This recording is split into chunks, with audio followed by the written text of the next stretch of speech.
ইংরেজি খবর ঢাকা থেকে রিলে করে শোনানো হলো বাংলাদেশ বেতার সিলেট। এবারে শুনুন আমাদের স্থানীয় সংবাদ। আসসালামু আলাইকুম। আজ শনিবার 25শে জ্যৈষ্ঠ, পহেলা জিলহজ, 8ই জুন। বাংলাদেশ বেতার সিলেট সংবাদ পড়ছি সুকান্ত গুপ্ত। ঐতিহাসিক 6 দফা দিবস ছিল গতকাল। 1963 সালের এই দিনে জাতির পিতা বঙ্গবন্ধু শেখ মুজিবুর রহমান ঘোষিত বাঙালির জাতির মুক্তির সনদ 6 দফা দাবির পক্ষে দেশব্যাপী তীব্র গণ আন্দোলনের সূচনা হয়। এই দিনে আওয়ামী লীগের ডাকা হরতালে টঙ্গী, ঢাকা ও নারায়ণগঞ্জের তৎকালীন পুলিশ ও ইপিআর এর গুলিতে মনু মিয়া, শফিক ও শামসুল হক সহ 11 জন শহীদ হন। এরপর থেকে বঙ্গবন্ধুর নেতৃত্বে আপোষহীন সংগ্রামের ধারায় 69 গণ অভ্যুত্থানের দিকে এগিয়ে যায় পরাধীন বাঙালি জাতি। সারা দেশের মতো সিলেটেও বিভিন্ন কর্মসূচির মধ্য দিয়ে দিবসটি পালিত হয়। দিনটি উপলক্ষে আওয়ামী লীগের অঙ্গ সংগঠন সহ নানা কর্মসূচি গ্রহণ করেছে। এদিকে ঐতিহাসিক 6 দফা দিবস উপলক্ষে নানা কর্মসূচি পালিত হয়েছে মৌলভীবাজারে। গতকাল সকালে জেলা আওয়ামী লীগ কার্যালয়ে জাতীয় ও দলীয় পতাকা উত্তোলন করা হয়। এরপরে বের করা হয় আনন্দ শোভাযাত্রা। পরে কেন্দ্রীয় শহীদ মিনারে বঙ্গবন্ধু শেখ মুজিবুর রহমানের প্রতিকৃতিতে পুষ্পস্তবক অর্পণ করা হয়। এরপর পৌর জনমিলন কেন্দ্রে অনুষ্ঠিত হয় আলোচনা সভা। এতে প্রধান অতিথি ছিলেন জেলা আওয়ামী লীগের সভাপতি ও সাবেক সংসদ সদস্য নেসের আহমেদ। আওয়ামী লীগ ও তার অঙ্গ সংগঠন সমূহ এসব কর্মসূচির আয়োজন করে। জেলার অন্যান্য উপজেলায় অনুরূপ কর্মসূচির মধ্য দিয়ে দিবসটি পালিত হয়েছে। সিলেটে এবার প্রান্তিক পশু পালনকারীদের বাদ দিয়ে কোরবানি পশুর চাহিদা নির্ধারণ করেছে প্রাণী সম্পদ অধিদপ্তর। অন্যান্য বছর কোরবানিযোগ্য পশুর চাহিদা নির্ধারণে খামারিদের পাশাপাশি পারিবারিক ও ব্যক্তি পর্যায়ে পালিত পশু হিসেব আসলেও এবারই তার ব্যতিক্রম। প্রান্তিক পশু পালনকারীদের বাদ দিয়ে তালিকা হলেও সিলেট বিভাগে কোরবানিযোগ্য পশুর কোনো ঘাটতি নেই বলে প্রাণী সম্পদ অধিদপ্তরের পরিসংখ্যানে উল্লেখ করা হয়েছে।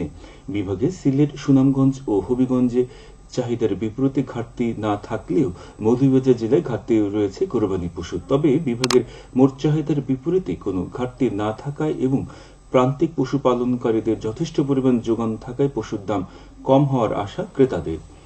বিভাগীয় প্রাণী সম্পদ কার্যালয় জানান, সিলেটে এবার কোরবানি ঈদে 3,94,251টি পশুর চাহিদা রয়েছে। তবে বিভাগ জুড়ে জবাইয়ের জন্য প্রস্তুত হয়েছে 4,30,397টি। উদ্বৃত্ত আছে 96,146টি পশু। এবছর সিলেট জেলায় 1,50,709টি পশুর চাহিদা আছে। জেলায় প্রস্তুত আছে 1,80,921টি পশু। এবার কোরবানির চাহিদা পূরণ করতে জেলার 30টি থানায় 30,212টি পশু উদ্বৃত্ত থাকবে। সুনামগঞ্জে প্রস্তুত আছে 62,688টি পশু। জেলায় চাহিদা অনুযায়ী উদ্বৃত্ত থাকবে 8,326টি পশু। হবিগঞ্জ জেলায় প্রস্তুত আছে 1,02,976টি পশু। এই জেলায় কোরবানি চাহিদা পূরণ করে উদ্বৃত্ত থাকবে 12,338টি পশু। এছাড়া মৌলভীবাজারে প্রস্তুত আছে 83,812টি পশু। বিভাগে একমাত্র এই জেলায় 14,730টি কোরবানিযোগ্য পশুর ঘাটতি রয়েছে। সিলেটের সার্বিক বন্যা পরিস্থিতির উন্নতি হয়েছে। নদ নদীর পানি কমে স্বাভাবিক হচ্ছে সড়ক ব্যবস্থা।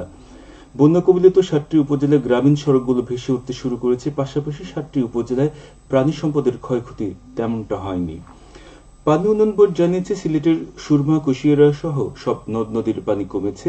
শুধু ফেঞ্চুগঞ্জে কুশিয়ারা নদীর পানি কিছুটা বৃদ্ধি পেয়েছে। এছাড়া সুরমা নদীর পানি কমায় সিলেটের নগরের বন্যা কবলিত অধিকাংশ এলাকা থেকে পানি নেমে গেছে।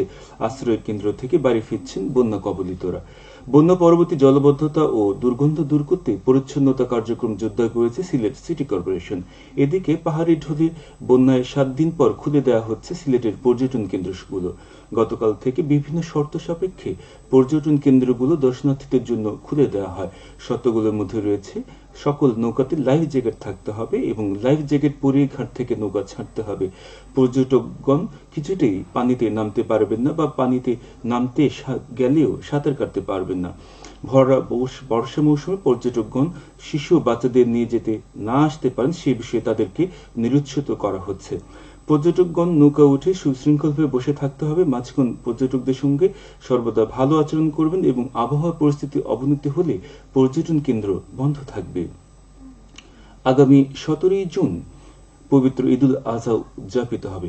বাংলাদেশের আকাশে গতকাল 1445 হিজরি সনের পবিত্র জিলহজ মাসের চাঁদ দেখা গিয়েছে।